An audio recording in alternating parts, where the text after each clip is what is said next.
News में आप सभी दर्शकों का स्वागत है। मैं हूं आपके साथ मुबीना।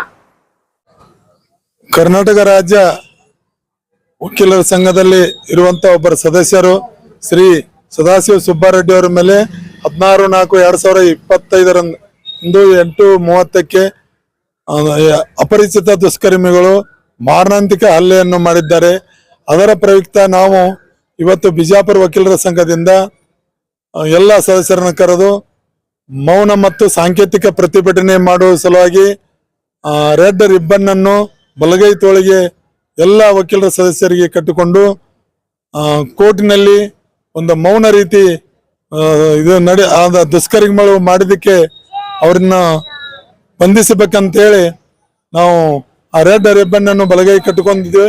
ಮತ್ತು ಒಂದು ಮನವಿಯನ್ನು DC ಅವರಿಗೆ ಎಲ್ಲ ನಮ್ಮ ವಕೀಲರ ಸಂಘದ ಆಡಳಿತ ಮಂಡಳಿಗಳು ತೆಗೆದುಕೊಂಡು ಬಂದು ಅದನ್ನ DC ಅವರಿಗೆ ಮನವಿಯನ್ನು ಯಾರೇ ಆರೋಪಿಗಳು ಇರಲಿ ಅವ್ರನ್ನ ಶೀಘ್ರದಲ್ಲಿ ಬಂಧಿಸಿ ಅವ್ರ ಮೇಲೆ ವೇಗವಾದ ಕಾನೂನು ಕ್ರಮ ತೆಗೆದುಕೊಳ್ಳಬೇಕಂತೇಳಿ ನಾವು DC ಅವರಿಗೆ ಒಂದು ಮನವಿಯನ್ನು ಕೊಟ್ಟದ್ದಾಗಿದೆ. ಮತ್ತು ಇಟ್ಟಾಗಿ ವಕೀಲರ ಮೇಲೆ ಪದೇ ಪದೇ ಹಲ್ಲೆ ಮಾಡುತ್ತಾರೆ ಈ ಸರ್ಕಾರ ಬಂದ ಮೇಲೆ. ಯಾಕಂದ್ರ ಸರ್ಕಾರದ ಕಾನೂನಿನ ಸುವ್ಯವಸ್ಥೆ ವಕೀಲರ ಮೇಲೆ ಮಾಡ್ತಾರಂದ್ರ ಇನ್ನು ಸಾಮಾನ್ಯ ಮನುಷ್ಯಗೆ ಎಷ್ಟು ಆಗ್ತದ್ರಿ? ಅದಕ್ಕ ಒಂದು ವಕೀಲರ ಮೇಲೆ ಪ್ರೊಟೆಕ್ಷನ್ ಎಷ್ಟು ಬಿಲ್ ಪಾಸ್ ಮಾಡ್ಯಾರ, ಅದನ್ನ ಗವರ್ನರ್ ಕೊಟ್ಟ ಅದನ್ನೊಂದು ಆಕ್ಟ್ ಇನ್ನೊಮ್ಮನ್ನು ಮಾಡ್ಲಾಗ್ತಾ ಇರಲಿಲ್ಲ ಮಾನ್ಯ ಮುಖ್ಯಮಂತ್ರಿಗಳು. ಅಂದ್ರ ವಕೀಲರಂದ್ರ ಎಷ್ಟು ಅವರು ಕೀಳ್ಮಟ್ಟಿಗೆ ನೋಡ್ತಾರಂದ್ರ, ಈಗ ನಮ್ಮ ಹೋಮ್ ಮಿನಿಸ್ಟರ್ ಆಗಲಿ ಮತ್ತು DCM ಇವರು DK ಶಿವಕುಮಾರ್ ಆಗಲಿ ಸಿದ್ದರಾಮಯ್ಯರು ಆಗಲಿ ತಾವು ಒಬ್ಬರು ವಕೀಲರಿದ್ದಾರೆ ಸಿದ್ದರಾಮಯ್ಯರು. ತಮ್ಮ ಮೇಲೆ ಈ ರೀತಿ ಆದ್ರ ಏನ್ ಮಾಡ್ತಾರೆ ನೋಡ್ಕೋಬೇಕು. ಅದಕ್ಕೆ ಯಾವುದೇ ವಕೀಲರ ಮೇಲೆ ಆದ್ರೂ ಈ ಶೀಘ್ರದಲ್ಲಿ ಆರೋಪಿಗಳನ್ನ ಬಂಧಿಸಿ ಅವ್ರನ್ನ ಶಿಕ್ಷೆಗೆ ಒಳಪಡಿಸಿದ್ರೆ ಮುಂದಿನ ಆಗುವಂತವೆಲ್ಲ ವಕೀಲರ ಮೇಲೆ ಏನ ಮಾಡ್ಬೇಕಂದ್ರೆ ಅವರು ಮಾಡುವುದಿಲ್ಲ. ಯಾಕಂದ್ರೆ ಒಬ್ಬರಿಗೆ ಒಮ್ಮೆ ಅದು ಪನಿಷ್ಮೆಂಟ್ ಆತಾರ ಮುಂದೆ ಮಾಡೋದನ್ನು ತಪ್ಪಿಸ ಮಾಡಿದಂಗೆ ಆಗ್ತದ. ಅದಕ್ಕೆ ಮಾನ್ಯ ಸಿದ್ದರಾಮಯ್ಯನವರಿಗೆ ಇನ್ನೊಂದು ವಿನಂತಿ ಕೇಳ್ಕೊತೀವಿ, ಎಲ್ಲ ಜಿಲ್ಲಾಧಿಕಾರಿಗಳಿಗೆ ಮತ್ತು ವರಿಷ್ಠಾಧಿಕಾರಿಗಳಿಗೆ ಅವ್ರು ತಿಳಿಸ್ಬೇಕು, ಸಾರ್ವಜನಿಕ ಸೇವೆಯಲ್ಲಿ ಮಾಡುವಂತ ವಕೀಲರಿಗೆ ಹಲ್ಲೆ ಮಾಡುವುದು ಇದನ್ನ ಯಾರೇ ಮಾಡಿದ್ರೆ ಶೀಘ್ರದಲ್ಲಿ ಅವ್ರನ್ನ ಬಂಧಿಸಿ ಅವ್ರನ್ನ ನೀವು ತಿಳಿಸಿದ್ರ ಅದು ಮುಂದಿನ ದಿನಮಾನ ವಕೀಲರಿಗೆ ಮಾಡುದಿಲ್ಲ ಅಂತ ಹೇಳ್ಬೇಕು. ಆ ರೀತಿ ಮಾಡಿದ ಕಾನೂನು ಹೋಮ್ ಮಿನಿಸ್ಟರ್ ಪರಮೇಶ್ವರ್ ಅವ್ರಂತರು ಅವ್ರು ಕಣ್ಣು ಮುಚ್ಕೊಂಡು ಕೂತಂಗ ಎಲ್ಲೇ ಒಂದು ಘಟನೆ ಆದ ಅಂದ್ರೆ ಆಗೇತ್ ಬಿಡ್ರಿ ಅನ್ನಂಗತ್ತಾರ. ಇದು ಒಂದೇ ಘಟನೆ ಅಲ್ಲ, ಪ್ರತಿಯೊಂದು ಘಟನೆಯಲ್ಲಿ ಅದನ್ನ ವಿಚಾರ ಮಾಡೋಣ ಅಂತ ಹೆಂಗೆ ಹೇಳ್ಕೊತಾವ್ರ ನಾಳೆ ಮರ್ಡರ್ ಮಾಡಿ ಹೋಗ್ತಾರ. ಇವತ್ತು ಪಾಪ ಒಬ್ಬ ಬಡ ವಿದ್ಯಾರ್ಥಿ ಪರೀಕ್ಷೆ ಬರೆಯುವ ಜನವಾರ ಬ್ರಾಹ್ಮಣ ಅಂತ ವಿದ್ಯಾರ್ಥಿನ ಜನವಾರಕ್ಕೆ ತೆಗಿತಾನ ಒಬ್ಬ ಮಸ್ತರ. ಅವ್ರಿಗೇನು ಅಧಿಕಾರ ಅದ್ರಿ ಆ ಜನವಾರ ಕೇಳಕ್ಕೆ? ಅವರವರ ಧರ್ಮ ಅವರವರ ಇದು ಅದನ್ನ ಅಂಗಿ ಒಳಗಡೆ ಬನಿಯನ್ ಒಳಗಡೆ ಹಾಕೊಂಡಿರ್ತಾರ. ಅದನ್ನ ನಾವು ಏನೇ ತಪ್ಪು ಮಾಡಿದ್ರೆ ಹುಡುಗ ತಪ್ಪು ಮಾಡಿದ್ರೆ ಏನು ಕಾಪಿ ಮಾಡಿದ್ರೆ ಇದು ಮಾಡಿದ್ರೆ ಶಿಕ್ಷೆ ಮಾಡ್ಬೇಕು. ಮತ್ತೆ ಎಲ್ಲಾ ಜನವಾರ ಕೇಳ್ತಾರ, ಇವತ್ತು ನಾಳೆ ರುದ್ರಾಕ್ಷಿನಿ ಕೇಳ್ತಾರ, ಈ ದೇವರೇ ಇಲ್ಲ ಅಂತಾರ. ಹಂಗಂದ್ರೆ ಏನು? ಅದಕ್ಕೆ ಅದನ್ನ ಕಾನೂನು ಸುವ್ಯವಸ್ಥೆಯನ್ನು ಸರ್ಕಾರದವ್ರು ಮಾಡ್ಬೇಕು. ಮತ್ತೆ ನಮ್ಮ ವಕೀಲರ ಮಾಡಿದ ಮೇಲೆ ಹಲ್ಲೆ ಮಾಡಿದವ್ರು ಶೀಘ್ರದಲ್ಲಿ ಬಂಧಿಸ್ಲಿಕ್ಕಂದ್ರ ನಾವು ಮುಂದಿನ ದಿನಮಾನದಾಗ ತೀವ್ರವಾಗಿ ಹೋರಾಟ ಮಾಡ್ತೀವಿ ಅಂತೇಳಿ ಬಿಜಾಪುರ ವಕೀಲರ ಸಂಘ ಅಧ್ಯಕ್ಷರು DGP ಅದಾರ.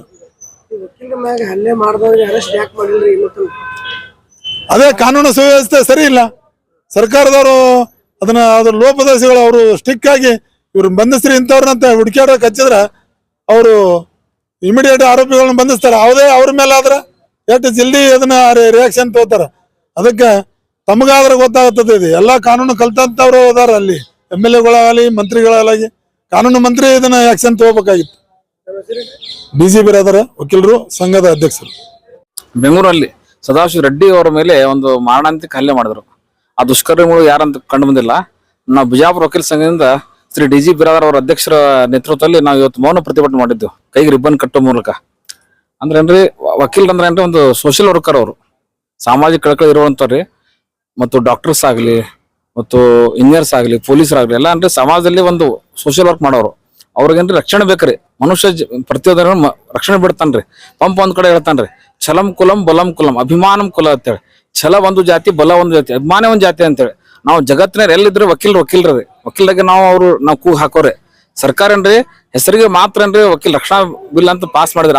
ಅದು ಏನ್ರಿ ಇದು ಪ್ರಾಕ್ಟಿಕಲ್ ರೀತಿಯಲ್ಲಿ ಬಂದಿಲ್ರಿ. ಅದಕ್ಕಾಗಿ ರಾಜ್ಯ ಸರ್ಕಾರ ಮತ್ತು ಕೇಂದ್ರ ಸರ್ಕಾರ ಆಗ್ರಹ ಮಾಡ್ತೀನಿ, ವಕೀಲರಾಗೇನ್ರಿ ಸೂಕ್ತ ರಕ್ಷಣೆ ಕೊಡ ಅಂತೇಳಿ. ನನ್ನ ಹೆಸರು UM Algur, joint secretary, Vijayapura bar. ಅದು ವೈಯಕ್ತಿಕ ಕಾರಣ ಸರ್. ಅದು ಏನದ ಅದು ವೈಯಕ್ತಿಕ ಕಾರಣ ಅದಾವ್ರಿ. ಅದು ವೈಯಕ್ತಿಕ ಅದ. ನ್ಯಾಯ ಕೊಡಿಸುವಂತ ಕೆಲಸ ಮಾಡ್ತೀರಿ ನೀವು, ನಿಮ್ಮಾಗೆ ಯಾಕೆ ಹಲ್ಲೆ ಆಗಲತ್ತದ ಪ್ರಶ್ನೆ ಒಂದು. ಅದು ರೀಸನ್ಸ್ ಬೇರೆ ಅವ ಸರ್. ಒಂದ್ ಕಡೆ ಆರ್ಥಿಕ ಅದ, ಒಂದ್ ಕೌಟುಂಬಿಕ ಹಿನ್ನೆಲೆ ಅದ, ಸಾಮಾಜಿಕ ಅದ, ಈ ತರ ಬೇರೆ ಬೇರೆ ರೀಸನ್ಸ್ ಅವ ಸರ್. ಬೇರೆ ಬೇರೆ ರೀಸನ್ಸ್ ಅದ, ಮತ್ತೆ ಬೇರೆ ಬೇರೆ ಕಾರಣ ಅದ. ಡಿಸಿ ಸಾಹೇಬ್ರಿಗೆ ಭೇಟಿ ಆಯ್ತು, ಬಟ್ ಮನಿ ಕೊಟ್ಟಿವಲ್ರಿ ಇವತ್ತ. ಸರಿ UM Algur, joint secretary, Vijayapura bar. Vijayapura ಜಿಲ್ಲಾ ವಕೀಲರ ಸಂಘ ಪರವಾಗಿ ಇಂದು ನಾವು ಜಿಲ್ಲಾಧಿಕಾರಿಗಳ ಕಚೇರಿಗಳಿಗೆ ಬಂದು ಕೆಂಪು ಪಟ್ಟಿ ಅಂದ್ರೆ ಕೆಂಪು ರಿಬ್ಬನ್ ಬಲಗೈಗೆ ಕಟ್ಟಿ, ಸಾಕಷ್ಟು ಜನ ಕಟ್ಟಿದೀವಿ, ಎಲ್ಲದನ್ನು ಹೋರಾಟ ಮಾಡಿದ್ದಾರೆ, ಬಿದ್ದೋಗಿದೆ, ತೊಂದರೆ ಇಲ್ಲ. ಆ ಕೆಂಪು ರಿಬ್ಬನ್ ಅನ್ನು ಕಟ್ಟಿ ಮೌನ ಪ್ರತಿಭಟನೆಯನ್ನ ಮಾಡ್ತಾ ಇದ್ದೇವೆ. ಕಾರಣ, ಸದಾಶಿವ ರೆಡ್ಡಿ ಅನ್ನುವಂತ ಒಬ್ಬ ಹಿರಿಯ ನ್ಯಾಯವಾದಿ, ಸೀನಿಯರ್ ಅಡ್ವೊಕೇಟ್ ಮೇಲೆ ಹಲ್ಲೆ ಮಾಡಿದ್ದಾರೆ. ಯಾರು ಏನು ತನಿಖೆ ನಡೀತಾ ಇದೆಯೋ ಇಲ್ವೋ ಎರಡು ನಮಗೆ ಗೊತ್ತಿಲ್ಲ. ಅವ್ರ ಮೇಲೆ ಸೂಕ್ತ ಕ್ರಮ ಕೈಗೊಳ್ಳಬೇಕು. ಕಾನೂನು ರಕ್ಷಣೆ ಮಾಡುವಂತ ನ್ಯಾಯವಾದಿಗಳಾಗ್ಲಿ, ಪೊಲೀಸ್ ಇಲಾಖೆ ಆಗ್ಲಿ, ಡಿಫೆನ್ಸ್ ದವರಾಗ್ಲಿ, ಯಾರೇ ಆಗ್ಲಿ, ಇವರೆಲ್ಲರೂ ಸಮಾಜಕ್ಕೆ ಒಂದು ಭದ್ರ ಬುನಾದಿ ಆಗ್ಲಿ, ಒಂದು ಭದ್ರ ಶಕ್ತಿಯನ್ನ ಕೊಡುವಂತ ಒಂದು ಇವು ಸಂಘಟನೆಗಳಿವು. ಇಂಥ ಸಂಘಟನೆಗಳು ಅಂದ್ರೆ ಈ ಬೇಲಿನೇ ಎದ್ದು ಹೊಲ ಮೇಯ್ದಂಗೆ ಆ ಬೇಲಿಗೆ ಬಂದು ನೀವು ಕಟ್ ಮಾಡ್ತೀರಿ ಅಂದ್ರೆ, ಅದನ್ನು ನೋಡಿ ನೀವು ಸುಮ್ಮನೆ ಕುಂತ್ಕೊಳ್ತೀರಿ ಅಂದ್ರೆ ಎಲ್ಲಿಗೆ ಬಂದಿದೆ ಪರಿಸ್ಥಿತಿ? ನಮ್ಮಂತ ನ್ಯಾಯವಾದಿಗಳ ಮೇಲೆ ಹಲ್ಲೆ, ಕೊಲೆ, ಸುಲಿಗೆ, ಅವಮಾನ ಆದ್ರೆ ಒಡಾಬಿಡ್ದಿ ಕಾಮನ್ ಪೀಪಲ್ ಅವ್ರ ಪರಿಸ್ಥಿತಿ ಏನಾಗಬೇಕು? ಸಾಮಾನ್ಯ ಮನುಷ್ಯನ ಪರಿಸ್ಥಿತಿ ಏನಾಗಬೇಕು? ಇದು ನಡಿಬಾರ್ದು. ಇದು ಅಕ್ಷಮ್ಯ ಅಪರಾಧ. ಇದು ರಿಪೀಟ್ ಆದ್ರೆ ನಾವು ಸಹಿಸಲ್ಲ. ಇವತ್ತು ಮೌನ ಪ್ರತಿಭಟನೆ ಮಾಡ್ತಾ ಇದೀವಿ, ಇನ್ನು ಮುಂದೆ ಉಗ್ರ ಪ್ರತಿಭಟನೆಯನ್ನ ಮಾಡ್ತಾ ಇದೀವಿ ಅನ್ನೋ ಎಚ್ಚರಿಕೆಯನ್ನ ಕೊಟ್ಟು ನನ್ನ ಮಾತನ್ನು ನಾನು ಮುಗಿಸ್ತಾ ಇದ್ದೀನಿ. ತಳವಾರ ಪಾಟೀಲ್ ಅಂತ ನನ್ನ ಹೆಸರು, ಜಿಲ್ಲಾ ವಕೀಲರ ಸಂಘ. Thank you.